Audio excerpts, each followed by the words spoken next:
Hello, this is Dr. Jean, dear future people. Today we are going to talk about infinity, more precisely the nature of infinity, and we are going to build on what we already discussed or partially discussed in the last video. And that is that the mathematical definition of infinity is limitless iteration based on a mathematical operation or rule. For instance, there is this number series 1, 2, 3, 4, etc.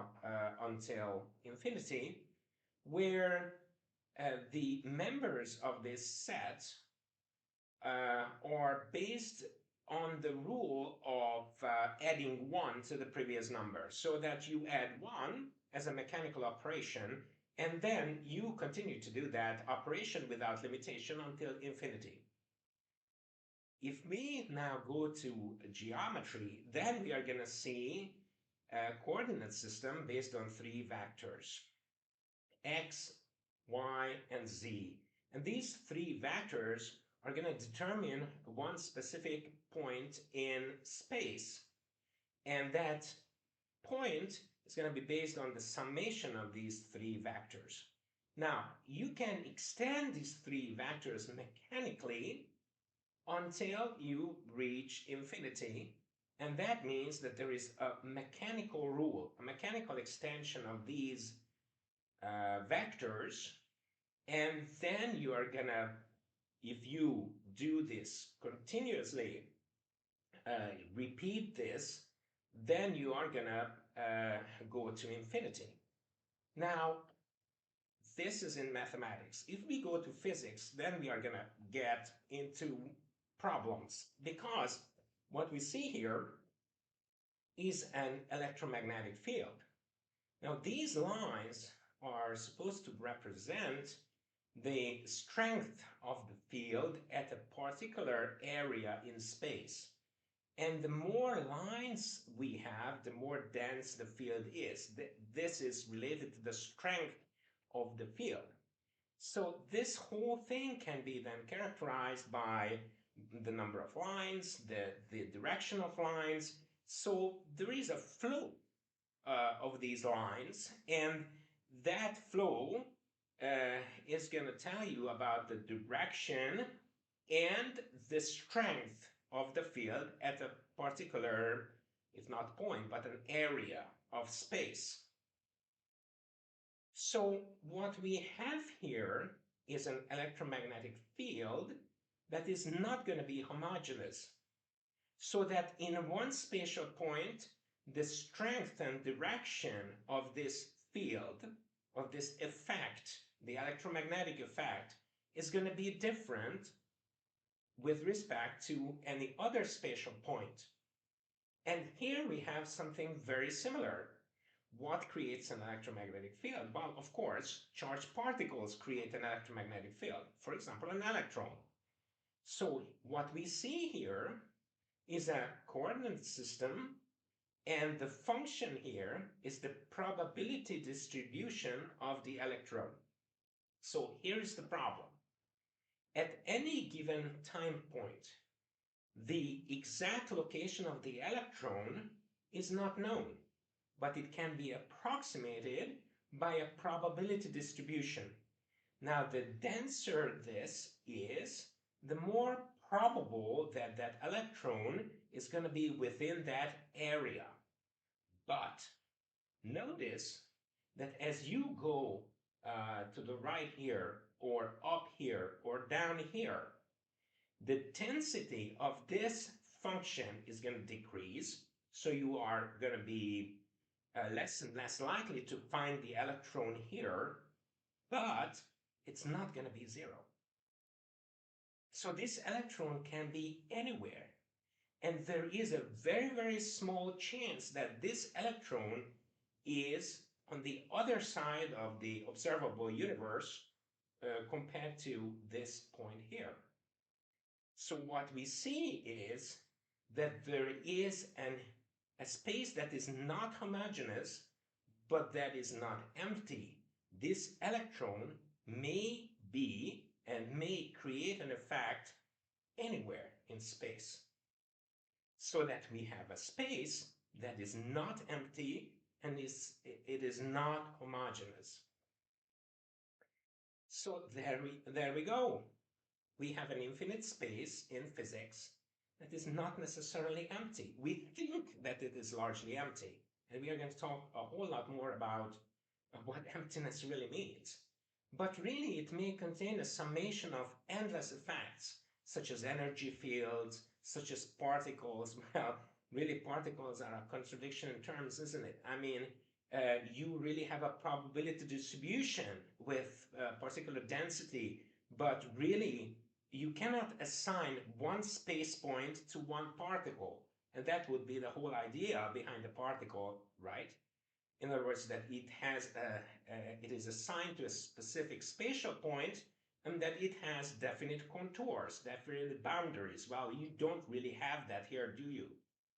So that means that every kind of energy field, and let's kind of generalize this as an effect field, the field of any effect, not only electromagnetism or some kind of force, but any kind of effect.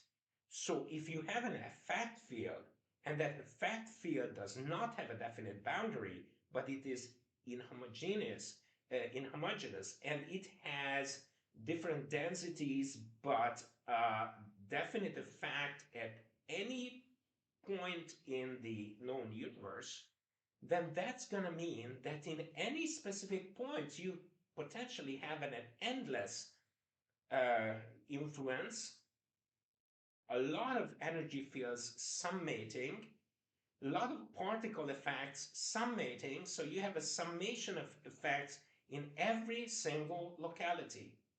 So that we see that infinity is neither empty nor is it homogeneous, and that these densities do not have sharp contours, and they really have a continuous distribution. Now, what does this mean? Well, to understand this, we have to kind of look at more examples. So let's think about gases, gases as they are described in the natural science physics. So you imagine that there are these gas particles, and that these gas particles will then move in different directions. And there's a summation of the direction of these gas particles, and that you then describe as pressure, expansion, etc. But notice that this is just a model. What you really have here is not definite particles with definite contours, sharp boundaries. What you really have here is probability distribution, which is not homogeneous and which is continuous. So you really do not have this. You have this instead. So then, if we define infinity as it is defined in mathematics, such as, for example, depicted here as the result of this mathematical operation of adding one number to the previous number, then we arrive at an idea of infinity that is virtual. This is not what we see even in physics, let alone in everyday life. So we have an artificial, mechanistic, mental product, a simplification by extension or linear extrapolation. Notice again that linear extrapolation here is defined as a mechanistic extension of something by a simple rule. So this is not what we use, not the definition we use in statistics or mathematics. So we have a mechanistic extension based on a simple rule. So we have a low dimensional infinity here, a homogeneous empty infinity. But infinity, even in physics, let alone in everyday life, is not like that. Infinity is dynamic. It flows like an energy field, like a particle. It has a probability distribution, it has density, and it has a not homogeneous density. So that if you think about infinity in mathematics, then it can have certain properties that it may not have in physics or in real life. So for instance, if you compare this function, adding 1 to the previous number and then extending this series to infinity versus another series of numbers, where the rule is to subtract 1 from the previous number and you arrive at negative infinity, then you have symmetry, right? So you have positive infinity and you have a negative infinity. And 0 is the axis of symmetry. It has a central location. Now, if we go to our second description of infinity as relating to a space that is not homogeneous, that is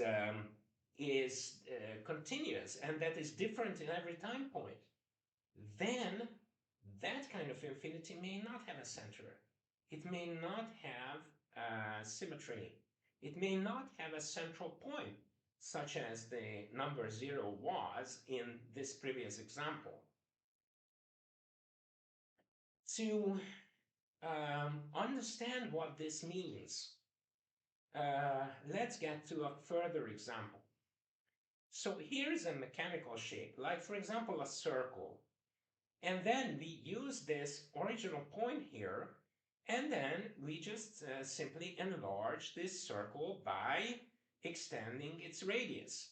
Okay, so we have a common point, and then we have circles with successively larger and larger and larger radii. And so what we have here is a mechanistic extension of these circles into infinity, right? Because you can limitlessly iterate this mathematical operation. So then, because of this mechanicity, because of this simple rule, you appear to have a central point, a point of origin. So then let's go and look at this wave here. Okay, so there's this wave. And again, what you see here is symmetry. Look at this point here. So this looks very similar to this, okay? And then you have another wave where you also have this kind of symmetry. And you have very simple patterns, right? I mean, this just goes on and on and on until infinity. Now, what happens if you summate? So in other words, you add this to this. Then you have a summation effect. And what do you see?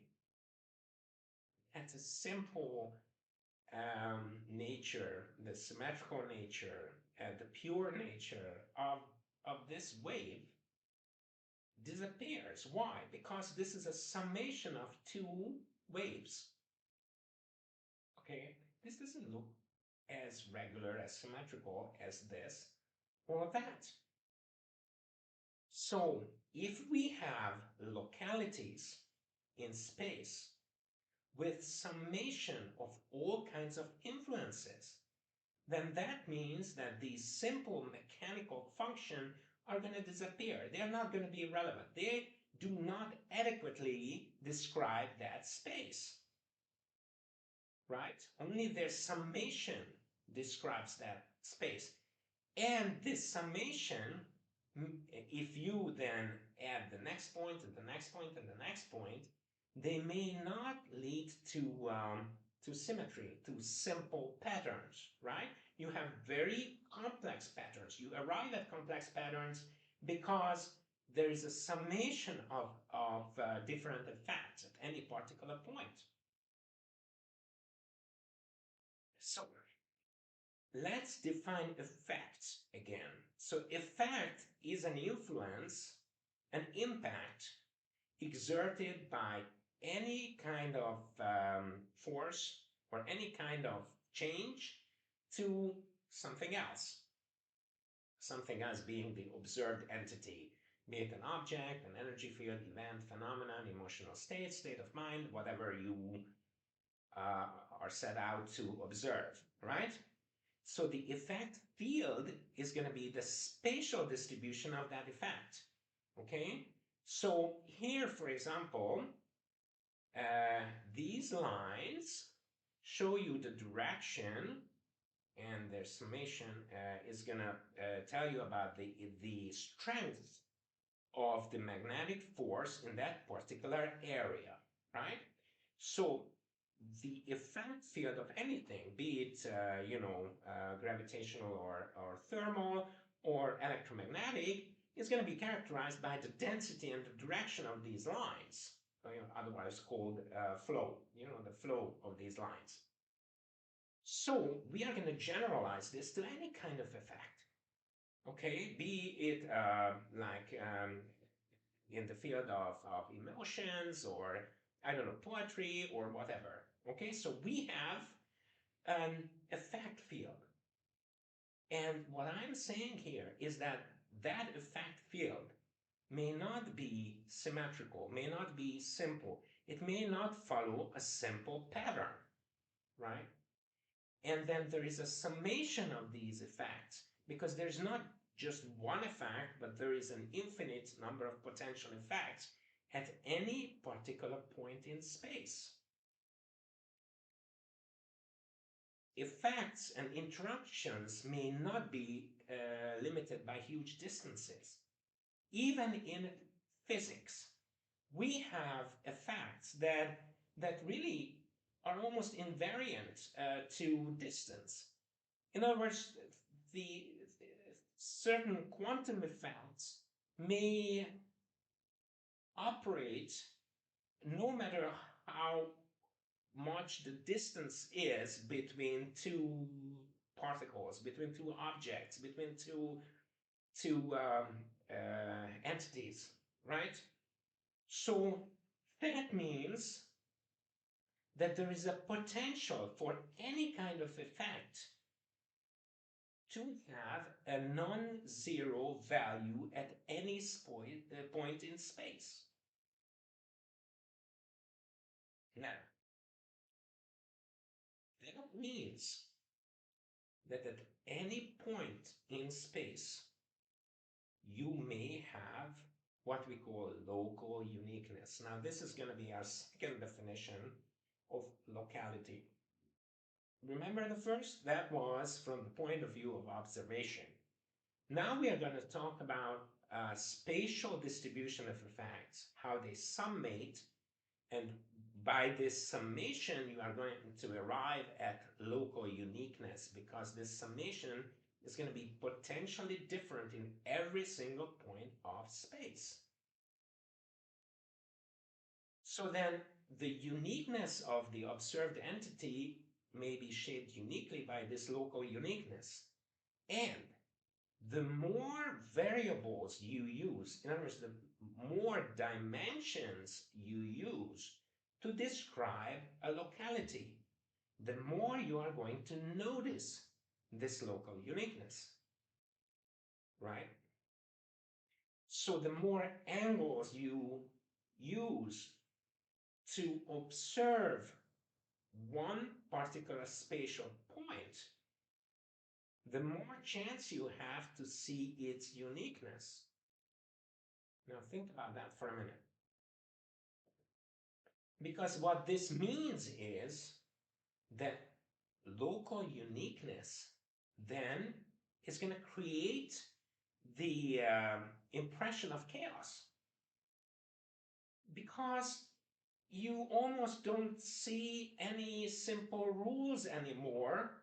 Because if you see that space is not homogeneous, not symmetrical, it doesn't have a center, then you seem to be lost because you describe things by simple rules, by centrality, by simplicity, and you're going to lose this. So then the only thing that you can do is to see that order may be based on heterogeneity. And there is order, but not necessarily simple order. And the more you dig deeper, the more you look at things with a wide perspective, the more of this heterogeneity you will be able to process without getting confused, without needing very, very simple rules that create homogeneity. It's like a method that creates an outcome, or at least contributes to an outcome. Well, of course, you are going to see more symmetry and more homogeneity if you use a posse-dimensional approach. In other words, you use few variables to describe a system. Let's go back a little bit to our first slide today. So here, you have a very simple rule that any spatial point is adequately described by summating these three vectors, right? But you forgot that this is based on looking at space as homogeneous and empty. If this space is full of effect fields, all with a spatial distribution of effect, and summation of all of these effects, then you're not going to have an empty and homogeneous space. And every point will differ from a different point, not only by its spatial position, but also by the qualitative differences, the uniqueness that characterize that particular area in which the point is. And so from this point of view, you're going to look at this particular idea of a coordinate system as something highly artificial, as something based on a simple rule that simply is not very relevant to everyday life. And if you are willing to stretch your mind and introduce more variables and use those variables to describe any kind of a system, then you will not be satisfied with this model. Now, this is so important that we are going to stop this video now, and in the next video we are going to talk about the direction of the mind. But let me just tell you in advance that the direction of the mind is going to be important exactly because of what we talked about today. Because if space is not homogeneous, if you really cannot make simple generalizations, then the direction of the mind, the attention, what you choose to look at, is going to be very important in your understanding. And that's going to define specific worlds that you create for yourself. So with that, goodbye for now.